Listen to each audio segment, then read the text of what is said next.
RTS po përballet sërish me probleme serioze, të herë jo për çështje programacioni, por për një betejë ligjore që përfundoi me humbje në gjykatën e lartë.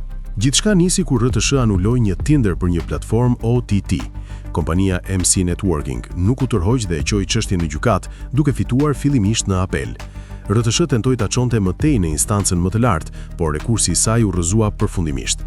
Ky rast shton një tjetër episod në një histori të gjatë problemesh për RTS-n, që prej kohësh përballet me procese gjyqësore të humbura, largime nga puna dhe kosto financiare që rëndojnë mbi buxhetin publik. Në qendër të situatës ndodhet edhe drejtoresha aktuale Eni Vasili, e cila po menaxhon një institucion me borxhe dhe me pasoja të trashëguara nga drejtimet e mëparshme. Pyetjet mbeten nëse ky është thjesht një gabim administrativ apo një problem më i thellë në menaxhim. Nga ana tjetër, kompania MC Networking, e lidhur me emrin e Endri Meksit, ka qenë shpesh pjesë e tenderave publik dhe vëmendjes mediatike. Në këtë rast, ajo arriti të fitojë përfundimisht në të gjitha shkallët e gjyqësorit.